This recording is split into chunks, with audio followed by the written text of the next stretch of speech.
Hi, I'm Gidon from technologyman.com.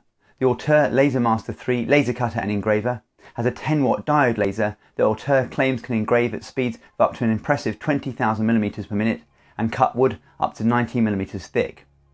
It has Wi-Fi built in and an accompanying very capable smartphone app that can create custom projects and send them directly to the engraver wirelessly. I'll run through all its features and fully test Ortur's claims to see if this is the right laser engraver for you. Please take a look at my previous video that introduces this technology to get you up to speed if you're not already. There'll be a link on screen and down below. Please be sure to like this video if it's useful to you and subscribe if you want to see more in-depth tech reviews like this. So let's take a closer look. My box arrived a little battered, but everything inside was well protected. Basic assembly is required, but it should take less than 30 minutes to put together. I wouldn't recommend using the supplied user manual. The illustrations are too small. Go to the Ortur website and find the link to the assembly YouTube video. We'll take a look at the online manual so you can at least zoom in to take a closer look at the more fiddly steps. You can see everything you get in the box, which includes some safety specs and a convenient little storage box with tools and parts. And there's a few wood, acrylic and metal samples to test out the engraver. Mine didn't come with a UK cable for the power supply, but it takes a standard IEC kettle lead, so I had a few spare. I'll cover some of the less obvious accessories shortly. It's easiest to start the assembly upside down. Thread the Y-axis motor cable through the left Y-axis, then attach both the left and right Y-axis with a single bolt. The frame of the engraver isn't your standard aluminium extrusions. Ortur have manufactured custom parts that are well machined and lock into place precisely, ensuring the frame is square. Once you have the Y-axis in place, you can slide on the X-axis, which is already assembled. Then you install the belts on either side, which you need to hook blindly over the pulleys inside the back assembly. This is a little fiddly, but if you're really struggling, you can remove the end caps so you can see what you're doing. Then you need to attach the idler pulleys. Install them loosely and loop the belts over them. Set their position with the included set screws, which sets the belt's tension. There's a marking showing their best position. You can then tighten the pulleys in place. If the belts are too loose or tight, you can loosen these bolts and adjust the set screws. Then you can attach the front assembly, again with a single bolt on either side. Attach the mainboard connector from the wiring loom and connect the Y-axis cable that you pulled through earlier. This was the most fiddly bit for me. It's quite difficult inserting the small connector. Then you can connect the other end of the wiring loop to the X-axis motor and secure this rather unwieldy cable loosely in position with the supplied cable ties. The cable for the laser then attaches to the socket labelled L and is also loosely secured in place with cable ties. The laser module was already fitted with the air assist nozzle, which I'll discuss shortly, and the laser shield. This slides onto the X-axis using a dovetail mechanism that can be locked into its vertical position with a thumb screw. The laser cable plugs into this laser module using a keyed 5-pin connector. This is all very neat and it makes the laser module very easy to remove to clean the lens, remove the air assist nozzle or to swap out for another laser module in the future. You can then install the two limit bolts towards the front of the engraver which prevent the laser head from colliding into the front assembly. Slide the X-axis to these limit bolts and slip in the belt on either side into the tooth belt slot which sets everything square. Screw in the Wi-Fi antenna to finish the assembly. This is about the smartest looking engraver I've seen and it's very well built and sturdy. My only two real criticisms are the rotary roller switch, which whilst useful is rather exposed and looks a little bit cheap. And more importantly, the lack of any cable management for the bulky wiring loom. This could easily get caught on something, so I 3D printed a small cable tie base and stuck it to the side of the engraver with double-sided tape, which helped tidy things up a bit. It's a very low profile machine for reasons I'll come back to later, but you'll still need a fair bit of space for it. You can see the working space needed for the machine on screen. Ortur's dimensions listed on their site appear to be a little off, but it's fairly lightweight at 4.3 kilograms if you want to move it around. The top of the front assembly has the power button which needs a long press to turn it on and off, and has a multi-coloured LED ring that glows to indicate its status. Then there's a barrel lock with a provided key and an emergency stop button. The key lock is a welcome feature if you have younger children around or want to use it in a school or maker space perhaps. You need to ensure both this lock is in the on position and the emergency stop button is rotated clockwise to reset its position to turn the machine on. There's a micro SD card slot rather awkwardly positioned just behind the front assembly and beside it a reset and boot switch. The left of the front assembly has the USB port for connecting to a computer, the DC jack for connecting to the AC adapter and the Wi-Fi antenna. The Y-axis switch at the back needs to be in the Y motor position unless you're using a rotary roller, which will attach to the port below the switch.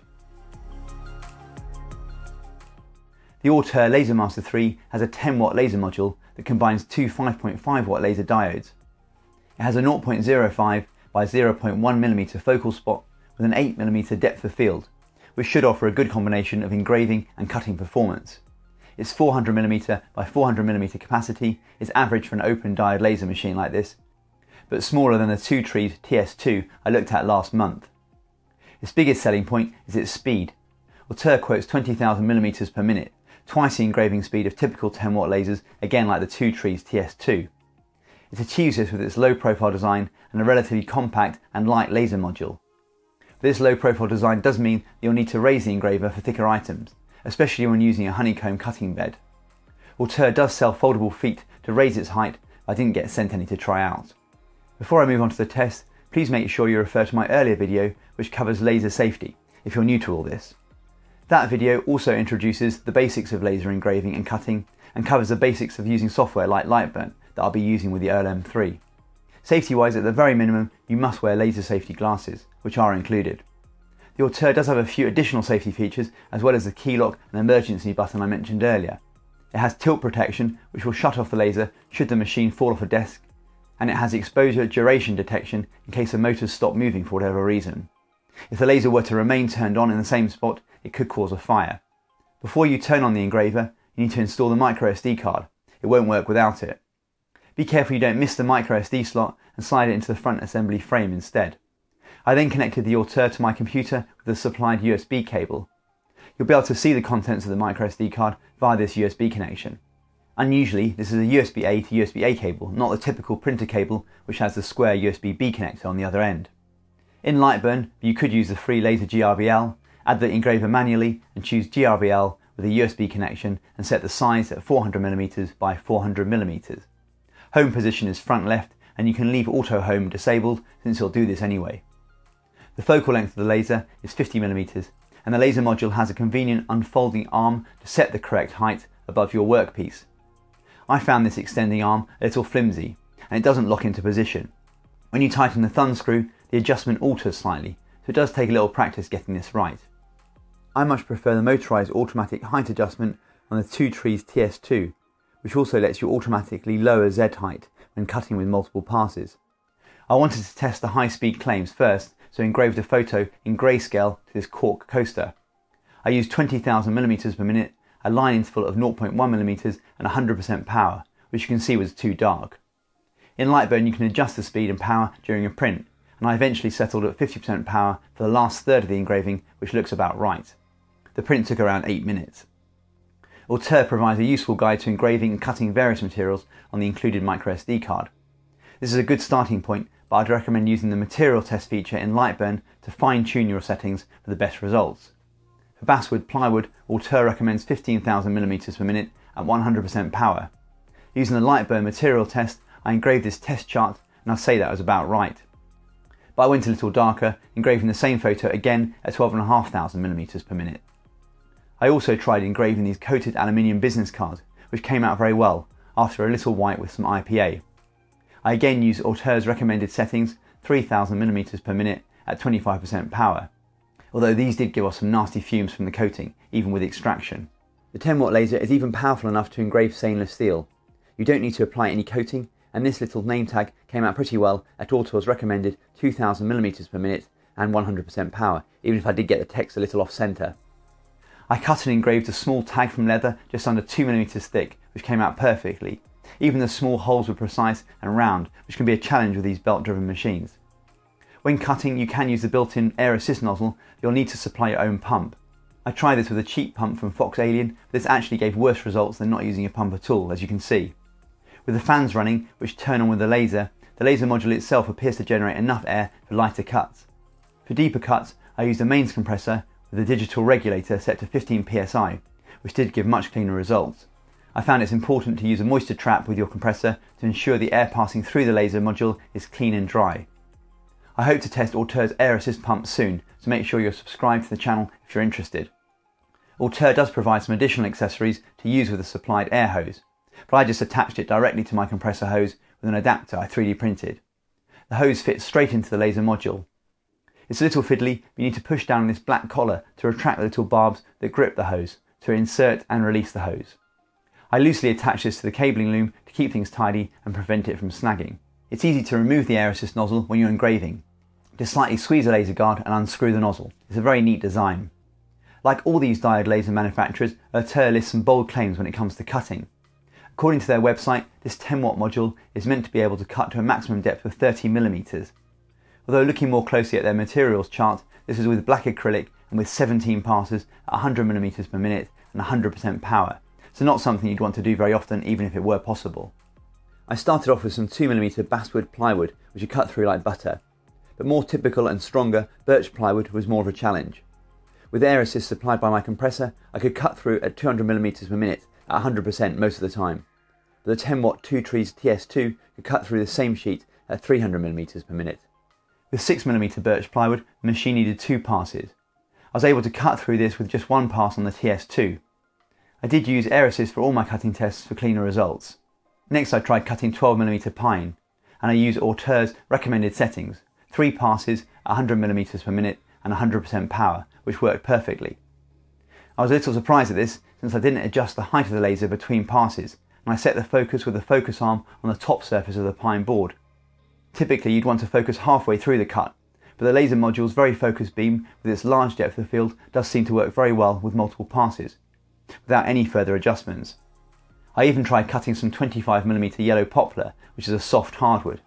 This is thicker than Ortur recommend, and even with many passes I couldn't cut all the way through, but it did pretty well. I did have to raise the engraver with these sanding blocks to allow enough room for this piece of wood to fit underneath the laser. Resawing this down to 15mm, I got through it with 6 passes at 100mm per minute and 100% power, and just 1 pass cutting through 8mm poplar. So for pine and poplar, very impressive results. As a final cutting test, I started making a foam insert for my GoPro case. This laser easily cut through laser-safe Kaizen foam. The OLM3 also has built-in Wi-Fi, and you can easily connect to this machine using the free Laser Explorer app. The app is far more capable than I was expecting. You can choose images or text to engrave, create barcodes and QR codes, but I found it most useful using it to jog the laser's position accurately.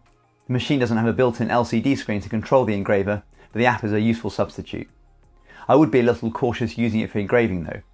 When I turned on the laser to line up a job using the app, it set the power to 4%, which is way too high and will start burning and dotting your material if you're not careful. And I couldn't set it less than 1%.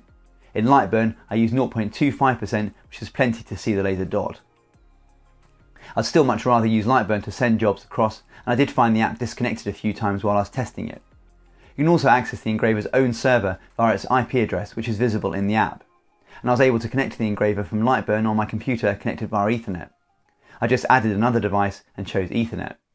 It is handy to use the machine wirelessly, but I didn't have 100% success with this, and a couple of prints aborted randomly mid-print. The engraver is completely silent when not engraving. The fans only turn on when the laser is on, and they'll turn themselves off after a few seconds when the laser's off. In operation, the fans are quite loud, but the motor movements are very quiet. Overall, it feels a very refined engraver.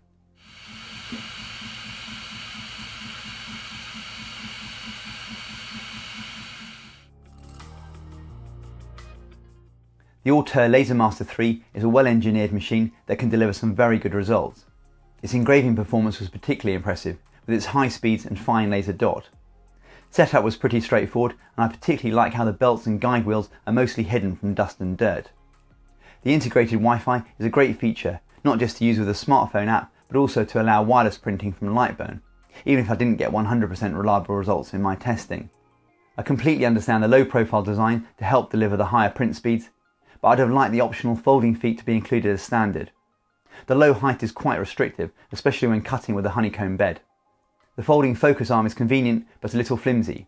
I prefer a more positive lock into place, and although the height adjustment with the thumb screw is easy, it doesn't allow very fine control. Still, when it comes to performance, the machine did a great job. I was able to engrave a wide variety of materials easily with excellent results, and overall its cutting performance was also good. You may have to experiment with multiple passes depending on what you're cutting, but with the laser's substantial depth of field, this works better than you might expect. But I'd love to know what you think. What do you think of the Laser Master 3? Are there any other engravers you'd like me to test? Let me know down below. And as always, if you have any questions, please ask. I read every comment and will do my best to respond. I do hope you found this video useful. Please like the video if you did, I'm releasing videos every week on the latest technology and how to get the most out of it, so please make sure you subscribe. And don't forget to tap the bell icon if you want to get notified as soon as a new video gets uploaded. Thanks for watching.